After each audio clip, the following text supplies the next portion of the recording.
ओम नमो भगवते वासुदेवाय। जय श्री कृष्ण।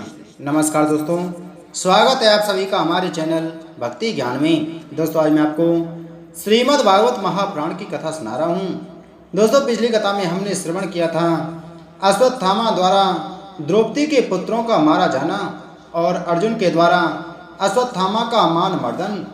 आज की कथा में हम श्रवण करेंगे गर्भ में परीक्षित की रक्षा, कुंती के द्वारा भगवान की स्तुति और युधिष्ठिर का शोक।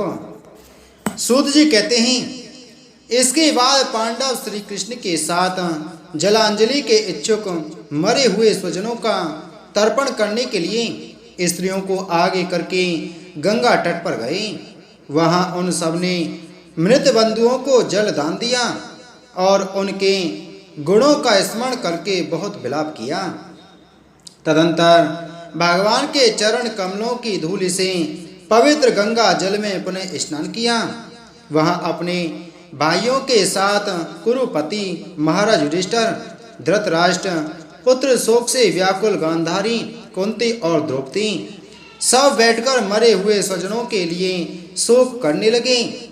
भगवान श्री कृष्ण ने धौम आदि मुनियों के साथ उनको सांत्वना दी और समझाया कि संसार के सभी प्राणी काल के अधीन हैं, मौत से किसी को कोई बचा नहीं सकता। इस प्रकार भगवान श्री कृष्ण ने अजात शत्रु महाराज युधिष्ठिर को उनका वह राज जो धूर्तों ने छल से छीन लिया था वापस दिलाया तथा द्रौपदी के केशों का स्पर्श करने से जिनकी आयु क्षीण हो गई थी उन दुष्ट राजाओं का वध कराया। साथ ही युधिष्ठिर के द्वारा उत्तम सामग्रियों से तथा पुरोहितों से 3 अश्वमेध यज्ञ कराए। इस प्रकार युधिष्ठिर के पवित्र यश को 100 यज्ञ करने वाले इंद्र के यश की तरह सब ओर फैला दिया। इसके बाद भगवान श्री कृष्ण ने वहां से जाने का विचार किया। उन्होंने इसके लिए पांडवों से विदा ली और व्यास आदि ब्राह्मणों का सत्कार किया। उन लोगों ने भी भगवान का बड़ा ही सम्मान किया। तदंतर सात्यकी और उद्धव के साथ द्वारका जाने के लिए वे रथ पर सवार हुए। उसी समय उन्होंने देखा कि उत्तरा भैंसें बेअबल होकर सामने से दौड़ी चली आ रही हैं। उत्तरा ने कहा, देवादिदेव जगदीश्वर आप महायोगी हैं, आप मेरी रक्षा कीजिए। आपके अतिरिक्त इस लोक में मुझे अभय देने वाला और कोई नहीं है, क्योंकि यहाँ सभी परस्पर एक दूसरे की मृत्यु के निमित्त बन रहे हैं। प्रभु आप सर्वशक्तिमान हैं। यह दहकते हुए लोहे का बाण मेरी ओर दौड़ा आ रहा है। स्वामिन यह मुझे भले ही जला डालें परंतु मेरे गर्भ को नष्ट ना करें, ऐसी कृपा कीजिए। सूत जी कहते हैं, भक्त वत्सल भगवान श्री कृष्ण उसकी बात सुनते ही जान गए कि अश्वत्थामा ने पांडवों के वंश को निर्वीज करने के लिए ब्रह्मास्त्र का प्रयोग किया है। सौनक जी, उसी समय पांडवों ने भी देखा कि जलते हुए 5 बाण हमारी ओर आ रहे हैं। इसलिए उन्होंने भी अपने अपने अस्त्र उठा लिए। सर्वशक्तिमान भगवान श्री कृष्ण ने अपने अनन्य प्रेमियों पर, शरणागत भक्तों पर बहुत बड़ी विपत्ति आई जानकर अपने निज अस्त्र सुदर्शन चक्र से उन निज जनों की रक्षा की। योगेश्वर श्री कृष्ण समस्त प्राणियों के हृदय में विराजमान आत्मा हैं। उन्होंने उत्तरा के गर्भ को पांडवों की वंश परंपरा चलाने के लिए अपनी माया के कवच से ढक दिया। सौनक जी, यद्यपि ब्रह्मास्त्र अमोघ है और उसके निवारण का कोई उपाय नहीं है, फिर भी भगवान श्री कृष्ण के तेज के सामने आकर वह शांत हो गया। यह कोई आश्चर्य की बात नहीं समझनी चाहिए, क्योंकि भगवान तो सर्व आश्चर्यमय हैं। वे ही अपनी निज शक्ति माया से स्वयं अजन्मा होकर भी इस संसार की सृष्टि, रक्षा और संहार करते हैं। जब भगवान श्री कृष्ण जाने लगे तब ब्रह्मास्त्र की ज्वाला से मुक्त अपने पुत्रों को और द्रौपदी के साथ सती कुंती ने भगवान श्री कृष्ण की इस प्रकार स्तुति की। कुंती ने कहा, आप समस्त जीवों के बाहर और भीतर एक रस स्थित हैं, फिर भी इंद्रियों और वृत्तियों से देखे नहीं जाते, क्योंकि आप प्रकृति से परे आदि पुरुष परमेश्वर हैं। मैं आपको नमस्कार करती हूँ। इंद्रियों से जो कुछ जाना जाता है उसकी तय में आप विद्यमान रहते हैं और अपनी ही माया के पर्दे से अपने को ढके रहते हैं। मैं अबोध नारी आप अविनाशी पुरुषोत्तम को भला कैसे जान सकती हूँ। जैसे मूढ़ लोग दूसरा वेश धारण किए हुए नट को प्रत्यक्ष देखकर भी नहीं पहचान सकते, वैसे ही आप देखते हुए भी नहीं दिखते। आप शुद्ध हृदय वाले विचारशील जीवन मुक्त परमहंसों के हृदय में अपनी प्रेममयी भक्ति का सृजन करने के लिए अवतीर्ण हुए हैं। फिर हम अल्प बुद्धि स्त्रियां आपको कैसे पहचान सकती हैं।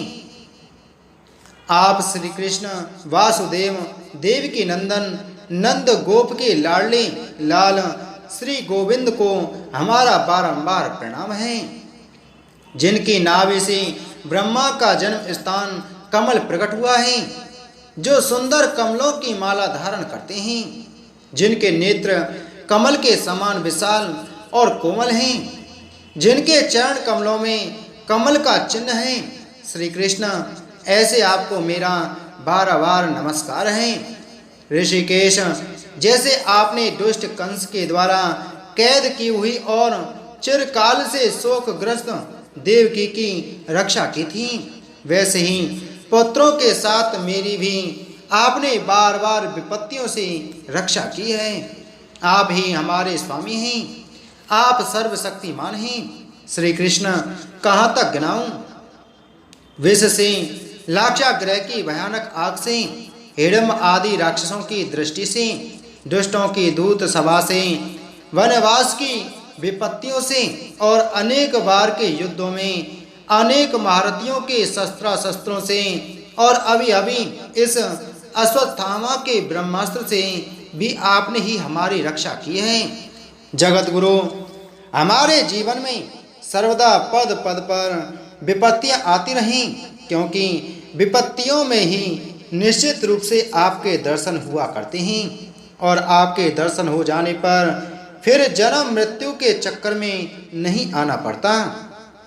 ऊंचे कुल में जन्म, ऐश्वर्य, विद्या और संपत्ति के कारण जिसका घमंड बढ़ रहा है, वह मनुष्य तो आपका नाम भी नहीं ले सकता, क्योंकि आप तो उन लोगों को दर्शन देते हैं जो अकिंचन हैं। आप निर्धनों के परम धन हैं। माया का प्रपंच आपका स्पर्श भी नहीं कर सकता।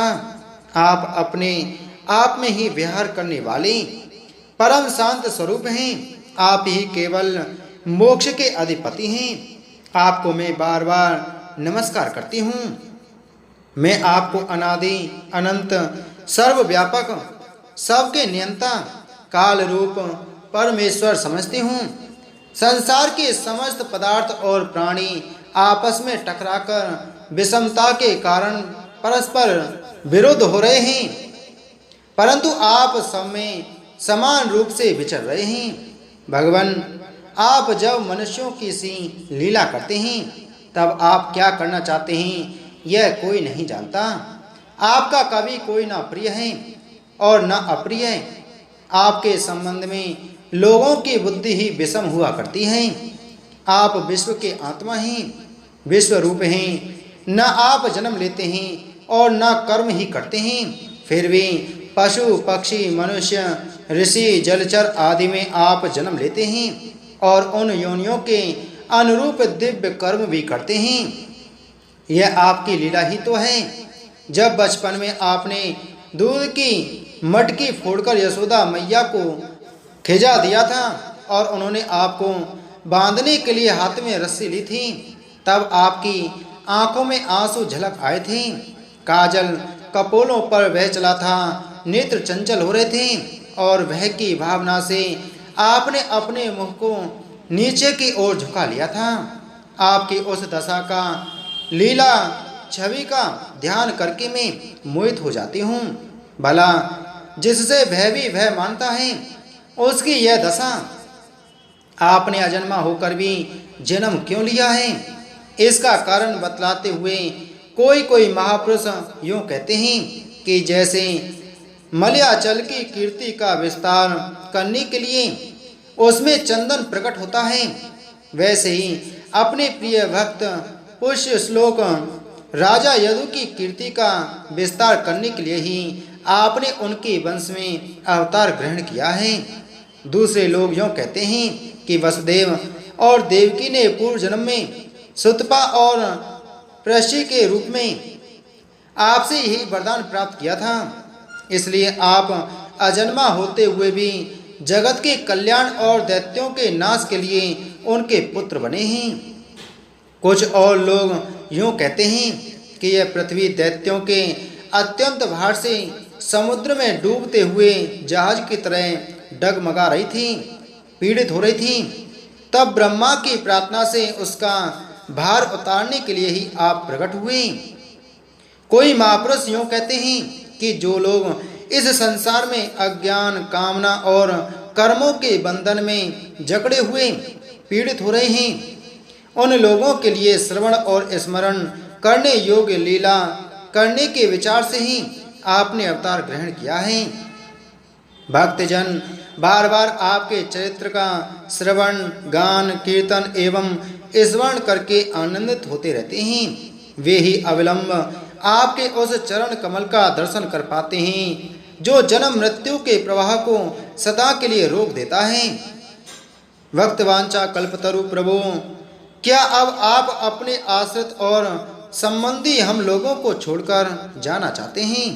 आप जानते हैं कि आपके चरण कमलों के अतिरिक्त हमें और किसी का सहारा नहीं है। पृथ्वी के राजाओं के तो हम यूँ ही विरोधी हो गए हैं। जैसे जीव के बिना इंद्रियां शक्तिहीन हो जाती हैं, वैसे ही आपके दर्शन बिना यदुवंशियों के और हमारे पुत्र पांडवों के नाम तथा रूप का अस्तित्व ही क्या रह जाता है। गदाधर, आपके विलक्षण चरण चिन्हों से चिन्हित यह कुरुजांगल देश की भूमि आज कैसी शोभायमान हो रही है, वैसी आपके चले जाने के बाद न रहेगी। आपकी दृष्टि के प्रभाव से ही यह देश पकी हुई फसल तथा लता वृक्षों से समृद्ध हो रहा है। ये वन, पर्वत, नदी और समुद्र भी आपकी दृष्टि से ही वृद्धि को प्राप्त हो रहे हैं। आप विश्व के स्वामी हैं, विश्व के आत्मा हैं और विश्व रूप हैं। यदुवंशियों और पांडवों में मेरी बड़ी ममता हो गई है। आप कृपा करके स्वजनों के साथ जोड़े हुए इस स्नेह की दृढ़ फांसी को काट दीजिए। श्री कृष्ण, जैसे गंगा की अखंड धारा समुद्र में गिरती रहती है, वैसे ही मेरी बुद्धि किसी दूसरी ओर न जाकर आपसे ही निरंतर प्रेम करती रहे। श्री कृष्ण, अर्जुन के प्यारे सखा यदुवंश शिरोमणि, आप पृथ्वी के भार रूप राजवेशधारी दैत्यों को जलाने के लिए अग्नि स्वरूप हैं। आपकी शक्ति अनंत है। गोविंद, आपका यह अवतार गौ, ब्राह्मण और देवताओं का दुख मिटाने के लिए ही है। योगेश्वर, चराचर के गुरु भगवान, मैं आपको नमस्कार करती हूँ। सूत जी कहते हैं, इस प्रकार कुंती ने बड़े मधुर शब्दों में भगवान की अधिकांश लीलाओं का वर्णन किया। यह सब सुनकर भगवान श्री कृष्ण अपनी माया से उसे मोहित करते हुए से मंद मंद मुस्कुराने लगे। उन्होंने कुंती से कह दिया, अच्छा ठीक है, और रथ के स्थान से वे हस्तिनापुर लौट आए। वहाँ कुंती और सुभद्रा आदि देवियों से विदा लेकर जब वे जाने लगे, तब राजा युधिष्ठिर ने बड़े प्रेम से उन्हें रोक लिया। राजा युधिष्ठिर को अपने भाई बंधुओं के मारे जाने का बड़ा शोक हो रहा था। भगवान की लीला का मर्म जानने वाले व्यास आदि महर्षियों ने और स्वयं अद्भुत चरित्र करने वाले भगवान श्री कृष्ण ने भी अनेकों इतिहास कहकर उन्हें समझाने की बहुत चेष्टा की, परंतु उन्हें सांत्वना न मिली, उनका शोक न मिटा। सौनक आदि ऋषियों, धर्मपुत्र राजा युधिष्ठिर को अपने स्वजनों के वध से बड़ी चिंता हुई। वे अविवेक युक्त चित्त से स्नेह और मोह के वश में होकर कहने लगे, भला मुझ दुरात्मा के हृदय में बद्ध मूल हुए इस अज्ञान को तो देखो। मैंने सियार कुत्तों के आहार इस अनात्मा शरीर के लिए अनेक अक्षौणी सेना का नाश कर डाला। मैंने बालक, ब्राह्मण, संबंधी, मित्र, चाचा, ताऊ, भाई, बंधु और गुरुजनों से द्रोह किया है। करोड़ों वर्षों से भी नरक से मेरा छुटकारा नहीं हो सकता। यद्यपि शास्त्र का वचन है कि राजा यदि प्रजा का पालन करने के लिए धर्म युद्ध में शत्रुओं को मारे तो उसे पाप नहीं लगता, फिर भी इससे मुझे संतोष नहीं होता। स्त्रियों के पति और भाई बंधुओं को मारने से उनका मेरे द्वारा यहाँ जो अपराध हुआ है उसका मैं गृहस्थोचित यज्ञ याग आदिकों के द्वारा मार्जन करने में समर्थ नहीं हूँ।